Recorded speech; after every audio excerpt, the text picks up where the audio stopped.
to the donor drive. Oh, we got the recording started. Yes, Fantastic. I texted Angela. She just joined us. I asked for permission and she granted it, and I just started to record. So we're now recording Amazing. this meeting. All right. Great. Thank you, Angela. Um, so to do your Facebook fundraiser, just make sure that you go in through your donor drive. Again, I won't go through this step by step. You've received it by email. You'll have it in this deck too. If you have any questions about it, let us know. But if you are a Facebook user, I definitely recommend taking advantage of this. This has been a really successful tool for me over the years. The majority of donations that I've taken in are through a Facebook fundraiser. Instagram fundraiser, the opposite is true. So with Instagram fundraiser, we do not have that built functionality built into your donor drive. So for Instagram, you will actually set that up through Instagram as a fundraiser where the donations go to AFSP. For that one, you just simply have to let us know. So you would reach out to Steve and I, you would say, hey, I ran an Instagram fundraiser. Here's the start date, here's the end date of the fundraiser. And then if you give us the name of your initial donor too, that will help us get the details that we need to back to AFSP to make sure that all the funding from that fundraiser goes back to your kind of donor drive. Okay. I definitely tried this one for the first time last year as well and was able to secure a few donations. So again, if you're a social media user, highly recommend it because it doesn't take long to set up and it can bring in some dollars to your fundraiser. All right, so just taking a few minutes for those of you who haven't participated in fundraise before, maybe a little bit uncomfortable with this, just some tips and things to think about here. So first of all, email is of course a great way to make an ask too. We'll have some email language in here. You can simply copy and paste it if you want and send it out to your contacts. So trying to make it as easy for you as possible. And then also in terms of your electronic fundraising, I really encourage you to make sure that you take the time to make your donor drive personal to you. We've filled it out with some canned language for you, but the more you can kind of tell your own story and tell your connection to the cause, it really helps to build that case and get potential donors engaged with you and more likely to make a donation. I always encourage the face-to-face ask when you are comfortable. It is such a difference maker, right? With email, it's easy for it to go into an inbox and, no, people can just not reply to it, right? They don't have to say no to you. Whereas in a face-to-face ask, they're either going to make a donation or they're going to politely decline. But it's a little bit more difficult to do, right? In email, you can just kind of ghost and go away. So, as you're having conversations, as you're meeting people, as you're talking about training for a marathon, because all of us marathoners love to talk about our training, just take that moment to take the pause and to make the ask because it really does make a difference. Friend of a friend approach as well. I think one of the things that I have just loved about being part of this team is again that ability to share the story of what we do and why it's important for us and why it's important to AFSP and the work that AFSP does.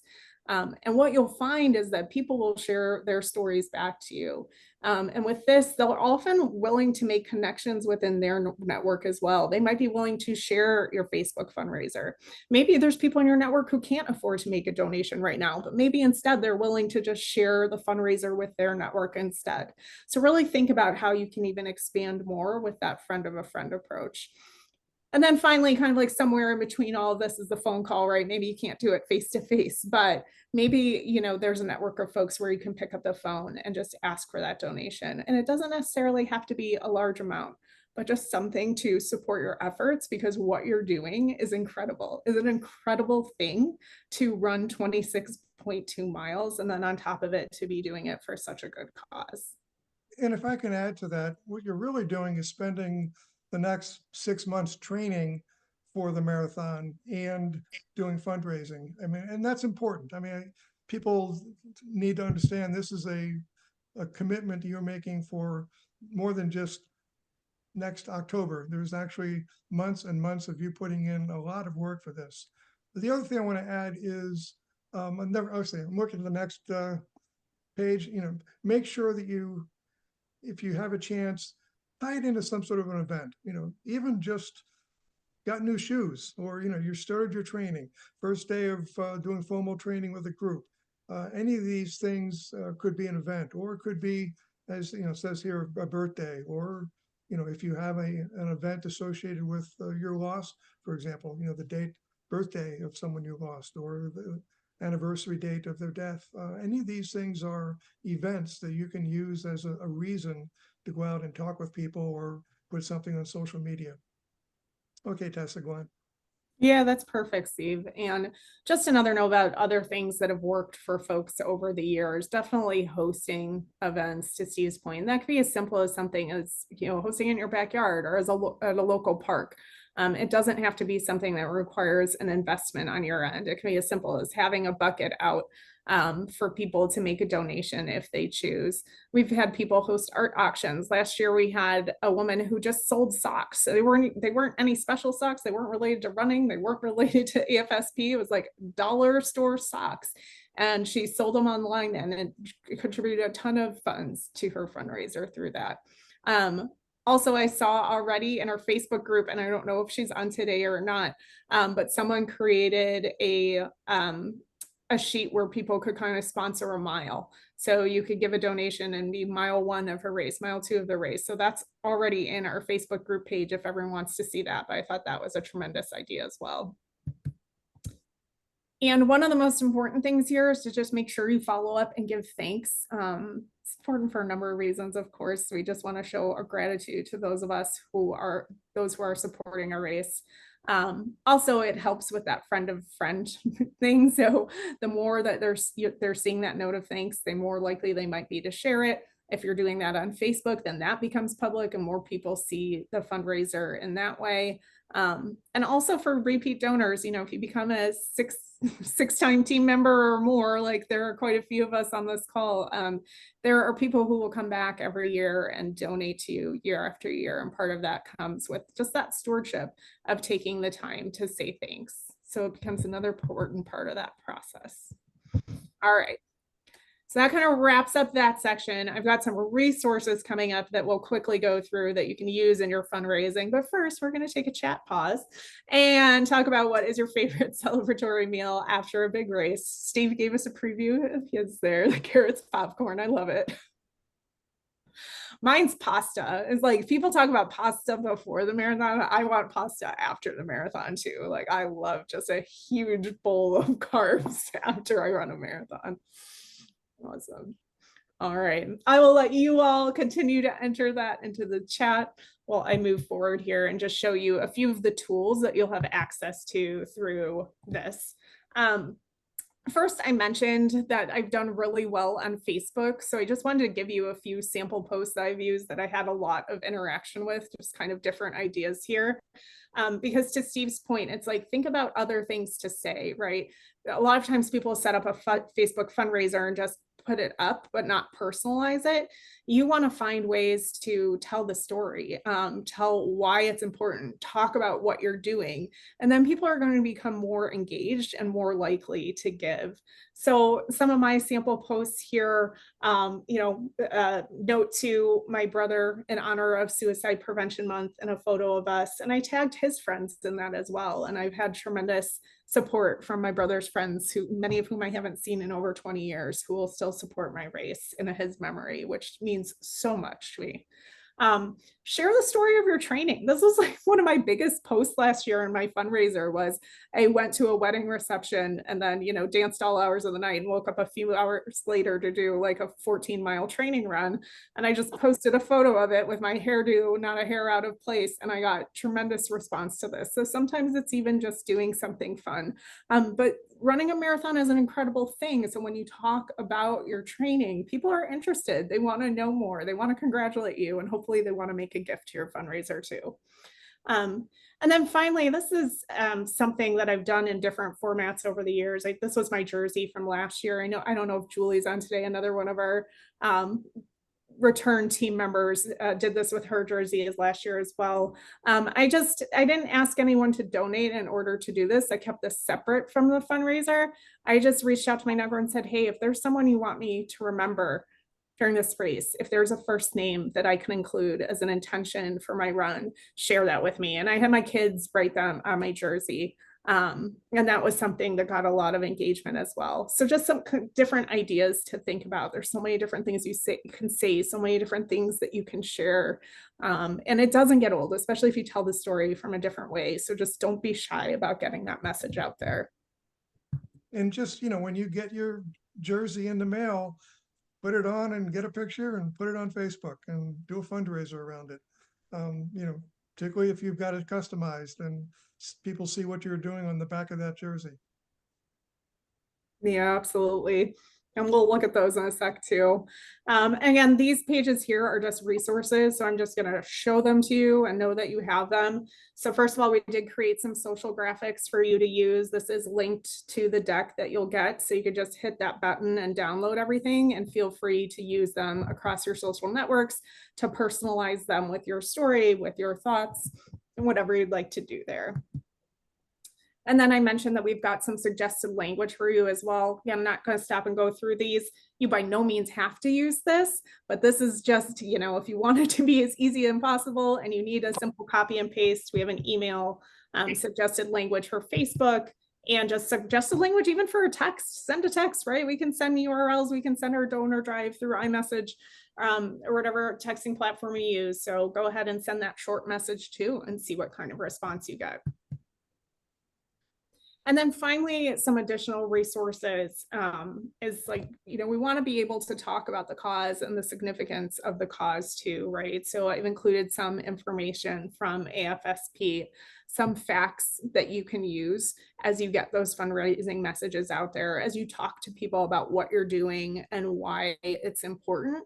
You can refer back to some of these. And along with that, there are some impact messages. So if you wanted this, another thing, right? You could simply copy and paste this into an email. If you want to do a series of emails, an email campaign, you could talk about a different impact message with each email you send as we get closer to the race. And finally, this I really like too. Sometimes people want to like understand what the impact of their donation is. So here is just kind of some different donor amounts. You can tell someone flat out, okay, if you were to donate $250 to the cause, here's what that does. That enables AFSP to recruit and train a volunteer field advocate, right? So you can really be specific in being able how to illustrate to folks how their dollars are making an impact on the organization. So just feel free to use those as you wish.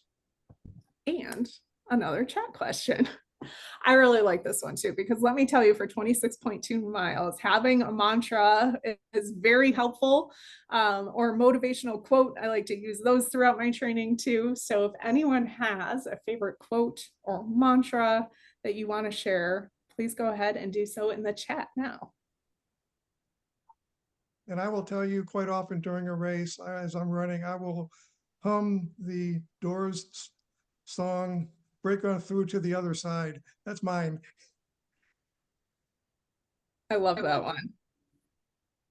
The one that I can't get out of my head, we started years ago with my training group, is like whenever we'd get halfway done with a run, we'd be like, oh, we're halfway there. And the whole group would burst into song. So now every time we hit that half marathon mark, that's what I'm singing in my head throughout the marathon.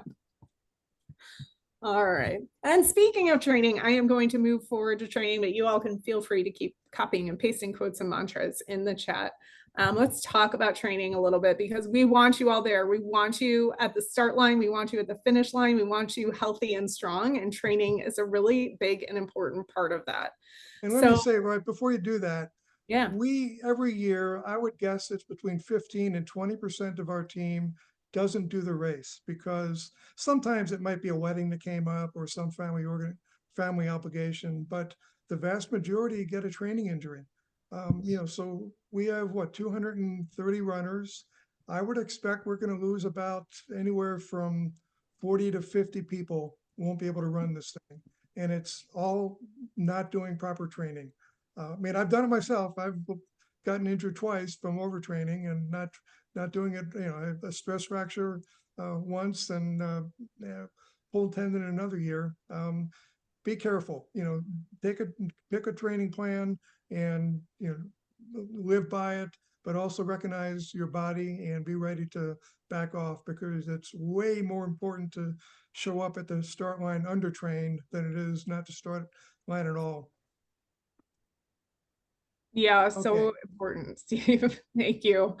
So we did put a few recommended training plans here. So think of the marathon as about an 18-week training plan. So that means like by mid-June, you have started your official training plan for the marathon. So hopefully you're doing some running now in preparation for that, but that official plan, think about that kicking off in June. So there's one, it's not up there yet as of when I checked like yesterday on the marathon site, but we will have a Nike training plan connected there. I'm a huge fan of Hal Higdon, actually another kind of native Chicagoan, has some phenomenal training plans. And look for the one that's appropriate for your level. So there should be a novice level with all of these. So for those of you who are first time marathoners, you probably want to look at that novice training plan. Chicago Area Runners Association is the group that I have trained with, and we actually have a partnership with them. So I'm going to talk about them a little bit more. I can't say enough good things about this group. I mean, I've come back for AFSP, and I've also come back to marathons because I love training with my Kara group so much. They have a ton of locations throughout the city and suburbs of Chicago here. It is another nonprofit. And those training plans, they'll basically do long runs on either Saturday or Sunday. And then they also have midweek track workouts as well. So it really aligns to your plan, and they'll give you your own plan as part of the training as well. And again, that's available at various levels. So Steve and I are going to get a discount code out to you all for that Kara training program if you're interested in it. But if you haven't found kind of a group to go with, or you're new, again, I just can't recommend it enough. Being surrounded by peers who are training for often the same event as you, many of whom are a little bit more experienced, and being able to find people who train at the same pace as you as well. It's like you may not need it early on when you're doing, the 8-mile long runs or the 10-mile long runs. But let me tell you, once you get into like those 16-mile and 18-mile training runs, it is so helpful to have that group with you. So I'm also happy to answer any questions anyone might have about Kara. I've served as a pace leader for them as well, a couple seasons. But there's more information on kind of like all the benefits you get if you do a training program with them, because there is quite a bit there.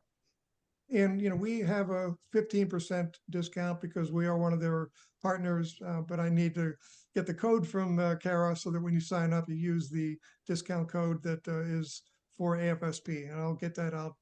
Hopefully in the next week or so, we'll get that out. And by the way, they do have virtual training also, so you don't have to live in the Chicago area to use their program. It's less expensive than the live one, but there's still a cost to it. Yeah, that's an awesome call out. I had actually forgotten about the virtual program. Nice. Another thing I wanted to put for you all here, again, especially for my first time marathoners, is like one of my biggest pieces of advice is train with what's on the course. I think everyone has their own things that can kind of get them in a marathon. I will tell you, mine is always nutrition issues. It is always my stomach. My stomach is not a big fan of things like Gatorade and the gels and everything else. So I have to be very careful. I have to train with what I'm going to use to fuel myself on that 26.2 and make sure that it's going to be something that works for me.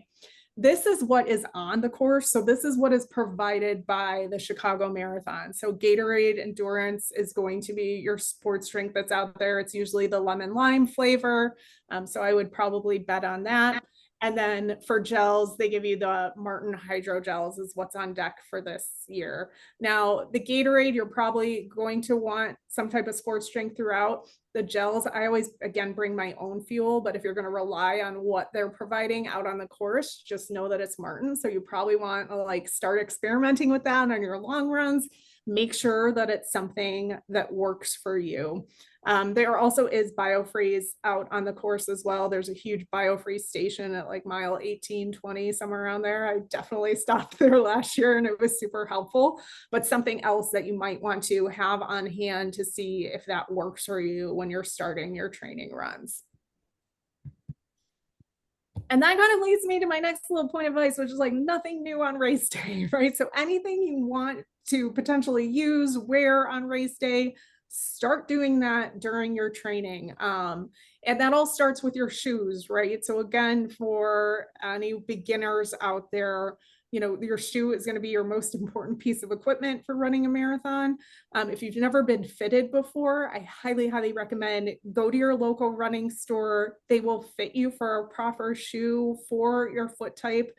This has been so important for me in terms of keeping myself healthy and able to get to that finish line every year. So definitely make sure you're fitted with the right kind of shoe. And outside that, just have a dress rehearsal, you know, maybe take your jersey on a long run to make sure that that's working well for you. Anything else you want to take with you, if it's a belt to keep your cell phone in, you know, make sure you're bringing that on your long runs. I don't even do anything like new socks on marathon day because you don't want to throw your body off in any way. You want to make sure those are all things that are going to work for you on race day. And a chat question. All right. We're doing good as we go through this. For all my runners out there, what is your favorite race you've ever run? I was a little selfish with this one because I'm always looking for new races. So I love to hear what other folks have enjoyed. And it doesn't have to be a marathon. This could be like your local 5K, any race you've ever done. So I'd love to hear more about those in the chat. Awesome. And I'm going to keep moving forward here with a little bit more of like our know before you run section. All right, speaking of what you're wearing on race day, your jerseys. And I will say this is such a great testament to Steve and the work that he does for this team and how he always wants everything to be of the highest quality. I don't know if many cheeries, if any, do the customized jerseys like we do. But that's something that Steve has always ensured that we're able to do for our team. It's also a really nice quality, like tech shirt. So super grateful for that. You've gotten information on how to order the jerseys, but I do have that linked here as well, just as a reminder for you all. And just remember that you can customize those as well. So just know that you have that, know that you want to, the site will shut down in September. So don't wait that long, you know, by this summer, make sure that you've ordered your jersey. So you've got it on hand so that the right thing gets delivered to you so that it gets delivered on time. And again, just some additional information there. Steve, anything else about jerseys that's important that I'm forgetting? No, I just really want to emphasize, get it in as soon as you can. I mean, you want to be able to, at the very least, wear it maybe 1 or 2 times before your race to get used to it. But it's not a bad thing to have for training, and it'll get you attention. And people will ask you about it. You may get some donors out of it. People on your Terra team, if you're running with others, will be interested in what you're doing. So feel free to order these as soon as you can. Rather than wait till the last minute. Because, too often we have too many people that, give a bad address or they move or somehow it just, gets messed up, and you need to give a couple of week lead time just to be safe. Yeah. And I will say one of my cool stories from, I think it was just this past season, is when I was training with Kara. I do the Sunday morning group out of Montrose, best group ever. If anyone's near Montrose, highly recommend that group. And Carrie Pinkowski, the executive director of Chicago Marathon, came to one of our training runs. So all of us who are on charity teams wore our jerseys that particular day. And Carrie, as he was kind of like giving his speech and welcome, like saw me and my Race for Hope jersey and pulled me out of the crowd and like said, you know, what a great example we are of the many charity teams that, you know, contribute millions to charities through Chicago Marathon. So it was a very cool moment that came from wearing my jersey on one of my training runs. Okay. I pulled this based on questions from the Facebook group. I know a lot of folks, this is both local folks like myself. I usually get a hotel and I'm just, you know, 45 minutes outside the city, but certainly we have a lot of folks on the team who are coming from outside Chicago as well. If you have not booked your hotel, I definitely recommend booking your hotel, booking your Airbnb, whatever it's going to be. The prices really go up for marathon weekend because the city welcomes so many people for the marathon, both marathoners and spectators. So hotel prices definitely are escalated. There is a housing site through Chicago Marathon, so I have that linked here for you. And they do kind of check back if you don't see availability, because sometimes the hotels do free things up here, but this is a great place to start if you need to book a room. Before we move on, Tessa, we did have a question about shoes. Doreen asked about, should we rotate with different shoes throughout training? I do that all the time. I probably have about 6 shoes that I go back and forth with just to, give my feet a break from, having the same thing all the time. And then she asked, how often should I be running with the race day shoes? At least a couple times, and certainly on your long, do a couple of long runs is the most important thing, and see if those are working for you. But you don't have to rotate shoes, but it's one thing that some runners have found useful, and I do. I mean, I think that I've got different feel for different shoes, and depending upon what I'm doing, some days I may want to just again just break things. It's also just more fun to do something different every day rather than the same old thing. So that's the answer to that one, Dayreen. Perfect. But the other thing I would say about that is if you are using something to track your runs, so like I do everything through my Garmin watch, through the Garmin app, which I then have connected to Strava, and happy to answer any questions about that as well. But I track my mileage on my shoes in my Garmin app, so I know exactly how many miles I've run on each pair of shoes, because I do have a lot of foot problems, so I have to kind of be careful about that, because you don't want to go too far with the mileage, and you want to make sure at the marathon you're planning to have kind of your shoes at the right point. You don't want a pair of shoes that's about to expire. For me, I like to calculate. I actually like to put a good number of miles on before I run in the marathon, so I aim to have like about 100 miles ish on my shoes that I'm using in my actual race.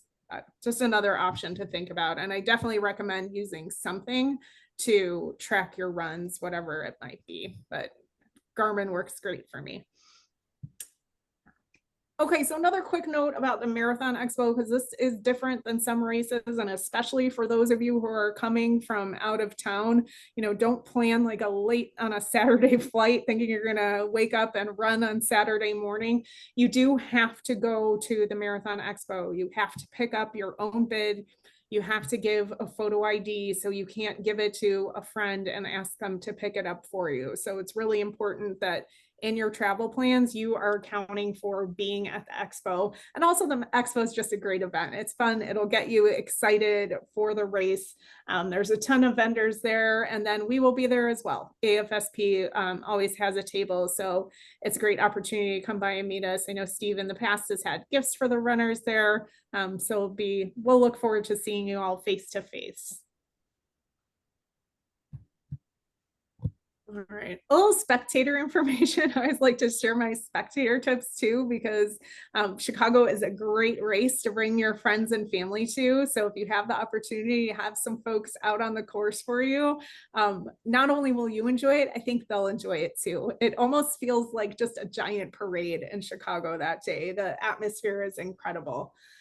So just a few quick notes on spectators here. They're actually not allowed access to that race start and finish area. There is a runner meetup area that they'll have access to, but don't think they're going to be able to kind of walk you all the way to the start line there. Other things to just like think about in your spectator planning is like plan ahead. Know where your spectators are going to be. It's one of my pre-race rituals every year as I kind of map out the corners where I'm expecting to see folks. And it really helps me get through the race too, because it's like every few miles, I know I'm going to look forward to seeing someone and I can kind of focus on, okay, let me get 3 more miles and then I'm going to see my parents. Let me get 5 more miles and then my kids are going to be there. And, it helps break up the race a little bit. Make sure they know what you're wearing. And again, this is a great fundraiser, last minute fundraiser post too. The night before, post that photo of what you're wearing so that everyone knows what to look for and how to spot you throughout the race. And of course, there's an app so they can track you as well. It makes it a lot easier than back in the early days of my marathon spectating, where I just have to like kind of run around the city and guess based on times. And then I put this photo here. This is some of my support crew. They flew all around the country to be at my marathons. And you see, they did an excellent job of making sure I would not miss them by wearing big colorful wigs. People get balloons, like a giant balloons. People will put giant posters of their dog heads on sticks, whatever it takes, because seeing your family and friends is such a boost. And it's a fun way to get them involved in thinking about it early. Maybe they can come up with an idea to make sure that, you spot them along the course, because it is packed and we've had some great weather. I am knocking on wood in recent years. So the crowds have really come out and packed the streets. Finally, there is a post-race party too that takes place after the race. Yeah, and on both of those things, going back, AFSP will have there's a charity mile at around mile 15, and we'll have a tent there. It's about two blocks of charity tents, and we'll have a tent there. I'll be at the tent. We hire a professional photographer who takes pictures like this one, which is taken, at last year's race when Tessa, Julie, and Jenny and I all happened to meet at about the same time right at the AFSP tent. So we also offer that as an option for people to have their friends or family come to the tent. If it's raining or if it's super hot and sunny, it's not a bad place to watch the race. So we do invite people to come there also, but that'll be there. And because I'm not running this year, I think I'm retired basically from doing marathons. I'm hoping to put together some sort of something at the after race area. They have an area that family meet up, and I'm going to have our executive director buy us one of those teardrop pennants with the race team logo on it, and we'll set that up in Grand Park. And so I'll be there, and we'll try and meet up afterwards we'll probably have some snacks, beer, tomato juice, whatever people need that we can have at that. So we'll probably have an after race area also. Perfect. That's awesome. Thanks, Steve. Steve's being modest. He's retired from marathons, but he's still doing triathlons. So he's not slowing down at all. So perfect. We talked about the charity mile, the opportunity afterwards, possibly just other things to keep an eye out that we don't have details on yet, but we will send you closer to the race, is that we will likely do a team luncheon. So this past year, we had an amazing luncheon that AFSP put on for us at Maggiano's in downtown Chicago. And it was so nice to just be able to meet our fellow runners the day before the race. So we will see if we're able to do something like that again, and we'll get that information out to you. We also have tried to do photo ops in addition to the charity mile we've talked about. We do try to gather some groups before the race on race day. So we may be communicating with you about that as well. Yeah, just real quickly, I think last year we tried to do it inside the security area, and people it didn't work real well. Previous years, we've actually did it before people walk into the security area, right in front of the Art Institute, and we'll do that again. So as you know, we've had pictures with 20 runners or so that managed to come up. So we'll probably organize something in front of the Art Institute before you go into the secured area. Awesome. And I'll let this hang out here for a second. I'm sure we have some experienced marathoners on the call. So if anyone has any fun advice they want to share with some of our newer runners, I would love for you to do that in the chat right now. While I move on to just some of our last few slides here before we wrap up. So first of all, please continue to stay connected with us. We'll start ramping up our social media efforts. We've been kind of busy behind the scenes getting the team formed and together. And now that we're getting closer to the race, we'll start to ramp up some runner profiles on our social media pages. I did also, this is a new one right at the top. So I did just start a Strava club as well. So we can all connect on Strava. Anyone who uses Strava is a great way to just track each other's runs, give each other kudos for our runs, keep track of fellow team members in their training. And I always think it's super motivating to see other people's long runs too. And just the sense of community that comes with it, that we are all doing this like incredibly hard, but incredibly amazing thing. And to kind of see the progress together week to week as we're training from all different locations, but getting that kind of similar mileage in based on plan. So feel free to connect with us, all those channels there. And again, we'll get those links out to you. Also, if you would like to meet Steve and I in person, there is an opportunity coming up.